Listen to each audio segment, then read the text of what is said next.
हाँ 64 सूत्र है 64 और 18वां प्रकरण।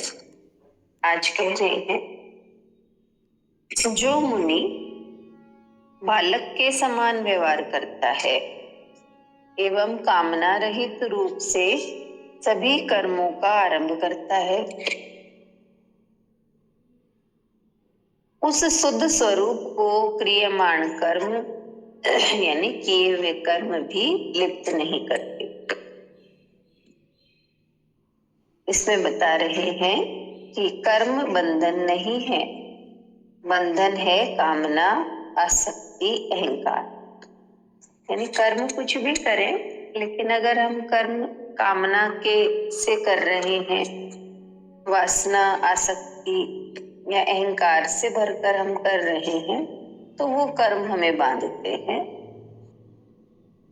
यानी ये हमारी वासना है, कामना है, ये हमें बांधती है, कर्म नहीं बांधती। तो इसलिए कहा कर्म बंधन नहीं है, बंधन है कामना, आसक्ति, अहंकार। ज्ञानी और अज्ञानी दोनों कर्म तो करते ही हैं, करने ही पड़ते हैं, किंतु दोनों की दृष्टि में अंतर होता है। अज्ञानी के कर्म कर्तापन से होते हैं, उनमें आसक्ति, कामना होती है, फलाकांक्षा होती है, जिससे वे बंधन का कारण बनते हैं। जबकि ज्ञानी के कर्म स्वभाव से होते हैं, निष्काम होते हैं, उनके पीछे फलाकांक्षा नहीं होती, वे बालवत खेल के समान होते हैं, इसलिए वे बंधन नहीं बनते, इसलिए वे बंधन नहीं बनते। ज्ञानी के संचित कर्म तो नष्ट हो जाते हैं, प्रारब्ध कर्म को वह भोग लेता है तथा कामना रहित होकर इस जन्म में जो कर्म करता है, उन क्रियमाण कर्मों में क्योंकि वो लिप्त नहीं होता, इसलिए वे बंधन नहीं बनते, न उनको उनका फल भोगना पड़ता है। ज्ञानी को परम का सुख मिल जाता है, इसलिए वह कर्मों द्वारा प्राप्त क्षुद्र सुख की कामना से रहित होकर कार्य करता है। ज्ञानी को परम का सुख मिल जाता है, इसलिए वह कर्मों द्वारा प्राप्त क्षुद्र सुख की कामना से रहित होकर कार्य करता है। उसके समस्त कार्य स्वभावगत एवं ईश्वर इच्छा से होते हैं। वह अपने को माध्यम बना देता है, स्वयं को कर्ता मानना ही बंधन है। इतना ही है।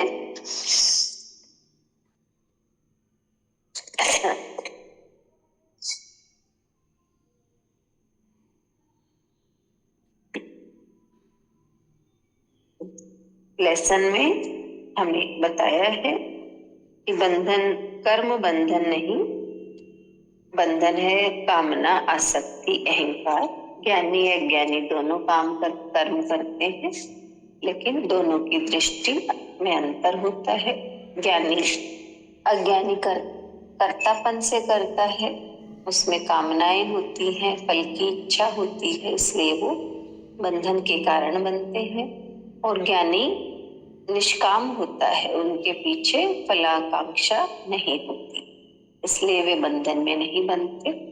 और यही बताया कि ज्ञानी के संचित कर्म नष्ट हो जाते हैं, यानी जो पूर्व जन्मों के जो कर्म इकट्ठे हुए हैं, वो सब खत्म हो जाते हैं ज्ञान से। और जो प्रारब्ध कर्म है, जो हमारे प्रारब्ध में सुख दुख जो भोगना लिखा है, वो भोग लेता है वो। और जो अभी जो क्रियमाण कर्म है, यानी हम लेटेस्ट में जो भी काम करते हैं, लेटेस्ट में जो भी काम हम कर रहे हैं, वो कर्म वो उनमें लिप्त नहीं होता, कामना रहित होकर वो कर्म करता है, इसलिए उनमें भी उनसे भी वो बंधन में नहीं बनता। इस तरह से हमें तीनों कर्म के बारे में बताया, संचित, प्रारब्ध और क्रियमाण। संचित कर्म हम ऐसा मान सकते समझ सकते हैं कि जैसे तरकश में तीर पड़े हैं और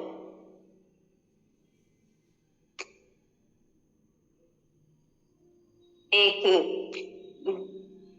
हाथ में जो तीरंदाज है वो धनुष पे साधे हुए है तीर, और एक उसने छोड़ दिया है। इन तरह के हैं। तो हमें यही बताया है कि संचित उसका तरकश खाली हो गया है, इसका मतलब यानी तरकश में कोई तीर नहीं है, यानी संचित कर्म उसके नष्ट हो गए। और जो हाथ में है यानी उसको वो भोग रहा है, भोग चुका है वो। और क्रियमाण जो उसने छोड़ दिए, यानी वो क्या बोलते हैं उसको,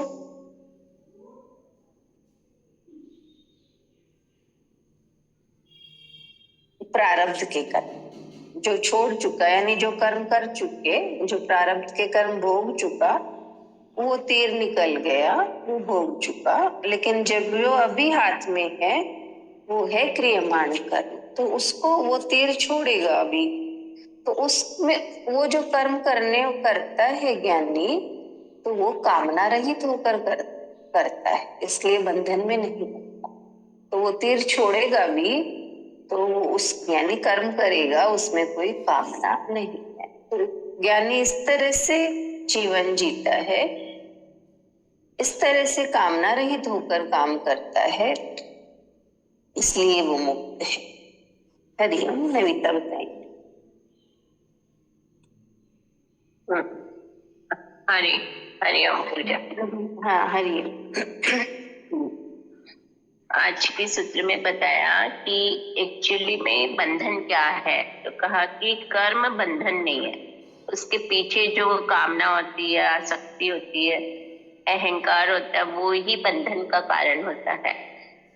तो यहाँ पे यही बताया कि ज्ञानी अज्ञानी कर्म तो दोनों ही करते हैं, पर दोनों की दृष्टि में अंतर होता है। दृष्टि में यही अंतर होता है कि अज्ञानी के कर्म जो है वो कर्तापन से होते हैं, अहंकार, आसक्ति, कामना, फल की इच्छा, इनसे होते हैं उससे, तो वो ही सारा बंधन का कारण बनता है। जबकि ज्ञानी के कर्म कहा कि वो स्वभाव से होते हैं, मतलब उसकी कोई इच्छा नहीं रहती, मतलब फल की कोई इच्छा नहीं होती, निष्काम कर्म होते हैं।